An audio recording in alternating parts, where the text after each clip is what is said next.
ጌታችን መድኃኒታችን ኢየሱስ ክርስቶስ በስምንተኛው ቀን ግርዘት አለና በዛ ሰዓት ላይ ተገርዟል አልተገረዘም የሚል ጥያቄ ይነሳል። ሉቃስ ወንጌል ምዕራፍ 2 ቁጥር 21 ላይ ሊገርዙት በስምንተኛው ቀን በሞላ ጊዜ በማህፀን ሳይገረዝ በመልአኩ እንደተባለ ስሙ ኢየሱስ ተባለ ይላልና ሳይገረዝ ብሎ ያስቀምጧልና አምላካችን መድኃኒታችን ኢየሱስ ክርስቶስ ሕግ ጠባያዊ ሕግ መንፈሳዊ አላጠፋምና እንዴት ነው ይሄ የሚታየው? ተገርዟል አልተገረዘም የሚል ጥያቄ ይጠየቃልና ከምን አንፃር ይታያል የሚለውን ሃይማኖት አበው ላይ ተገዝሯል ነው ቀጥታ የሚለው ተገዘረ ይላል። ስንክሳር ግን በማስታረቅ መንገድ እንዳልተገዘረ ይናገራል። ቀጥታ ሁለቱም የሚጋጩ ሆነው አይደለም፣ ሁለቱም ስለ አንድ ሐሳብ ነው የሚያወሩት። በዚህ አጋጣሚ አንዳንድ ቃላት ተቃራኒ በሚመስሉ ስነ ቃሎች መጻፋቸው ተቃርኖን አያሳዩ። ቀጥታ ተቃርኖ በሚመስል ቃል ኦፖዚት ተደርገው ስለተጻፉ በቋንቋ ደረጃ ቀጥታ ተቃራኒነትን ነው ዲፋይን የሚያደርጉት ከተባለ መጀመሪያ ጥያቄ የሚቀርበው መጽሐፍ ቅዱስ ላይ ነበር። ለምሳሌ አንድ ነገር ላንሳላችሁ። ኢየሱስ ክርስቶስ በአንድ ዮሐንስ ወንጌል ላይ ምን አለ? ምስክርነቴን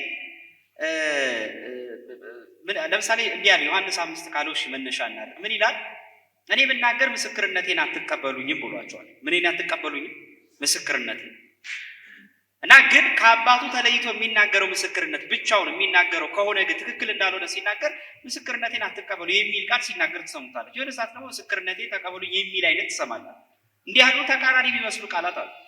እኔና አብ አንድ ነን ያለ ዮሐንስ 10 ላይ መልሱም ከኔ አብ ይበልጣል ይላል። ይሄ ማለት መቃረን የሚያመለክት ቃል አይደለም። ታሪኩን እስቲ ወደ ኋላ እንመለስ። እመቤታችን ቅድስት ድንግል ማርያም ጌታን ይዛ ቤተ መቅደስ ልታስገዝረውና ስም ልታስወጣ ወደ ቤተ መቅደስ ሄደች። በዚህ አጋጣሚ ስም የሚወጣው በኦሪት በግዝረት ቀን እና ይዛው ሄደች። በጣም ያስደንቃል። እንገራችሁ ዮሐንስ መጥምቅ ሲገዘርና ስም ሲወጣለት እቤቱ ድረስ መጥተው ነው ስም ያወጡለት። ለምንድን ነው ቤቱ ድረስ? የሊቀ ካህን ልጅ ስለሆነ ማለት ከክብሩ አንፃር። ጌታ ግን እመቤታችን ይዛው ሄደች። ገዛሪው ሊገዝረው ሲል ይህ ልጅ ስለቱን ልገዝረው ስል ወዲህ ወዲያ ሲወራጭ እንዳልጎዳ በደንብ ያዙልኝ አለና ልክ ሊገዝረው ሲል አንድ ተአምር ተፈጸመ። ምንድን ነው የተፈጸመው ተአምር? መጀመሪያ አካሉ ላይ ብርሃን ታየ። ሁለተኛ ግን ጌታችን ኢየሱስ ክርስቶስ እንዲህ ነበረ ያለው፣ ባለሙያ ገራዥ ሆይ አለ፣ አንተ የምትገርዘኝ ሰው ሆይ ደሜ ሳይፈስ ልትገርዘኝ ትችላለህን? በዕለተ ዓርብ በመስቀል ስሰቀል ካልሆነ በቀር ደሜ እኮ አይፈስም። ጎኔን በጦር ሲወጉኝ ያን ጊዜ ውሃና ደም ይፈሳልና ይኸው ለአዳምና ለሚያምኑ ልጆች ሁሉ መድኃኒት ይሆናል ብሎ ያ ሕፃን ልጅ እንደ ትልቅ ሰው ተናገረ ይላል።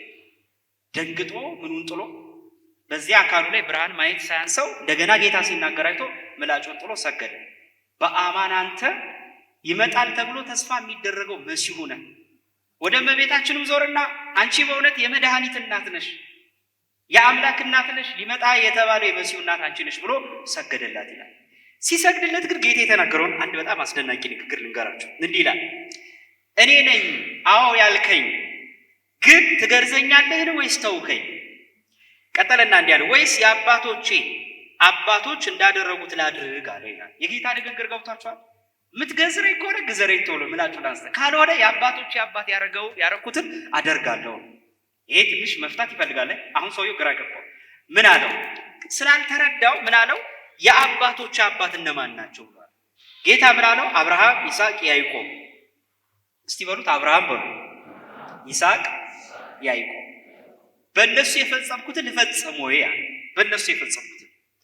አሁንም ቀጠለ ያሰው፣ እነርሱ ይህ ግዝረት አስቀድሞ ከአባቴ ዘንድ ተሰጣቸው። ባለሙያው መለሰና እኔ ከአንተ ጋር እነጋገር ዘንድ አልቻልኩም፣ በአንተ ሕልውና መንፈስ ቅዱስ አለና በማለት ጌታችን ኢየሱስ ክርስቶስን ተናገረው። ሰግዶ ወጣ ይላል። አሁን እዚህ ላይ ምንድን ነው? በኋላ ሲያዩት እመቤታችንና ዮሴፍ አካሉ እንደተገዘረ ሆኖ ተገኘ። እንደምን ሆኖ? እንደውም ታምረ ማርያም ላይ የኔ ግዝረት በአባቴ የተፈጸመ ነው የሚለው። አይገርማችሁ? በምን የተፈጸመ? ምን ማለት ነው? በመለኮታዊ ኃይል የተፈጸመ ነው። እግዚአብሔር ባወቀ ራሱ ግዝረት ፈጽሞ እንዲከናወን አድርጓል እና ሲያዩት እንደተገዘረው ነው።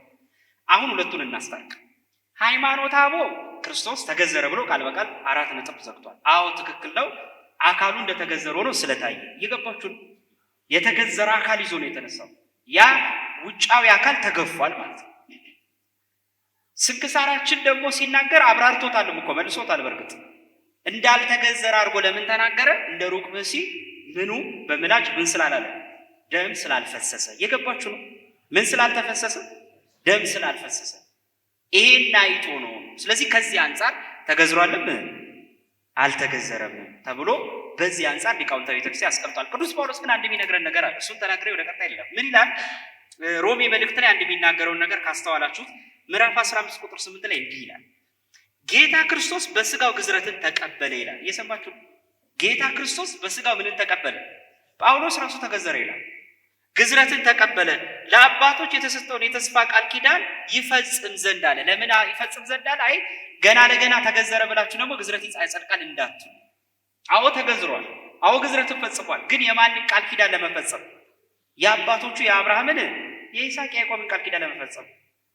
ስለዚህ ክርስቶስ ተገዝሯል አልተገዘረ የሚሉ ቃላትን እንደሚጋጭ አድርገው የሚያስቀምጡ ሰዎች አሉ። ይሄ በፍጹም እንዲህ ያለው ቃል የሚፈታበት መንገድ በማስታረቅ ነው የሚለውን በአጠቃላይ ለመመለስ ያለው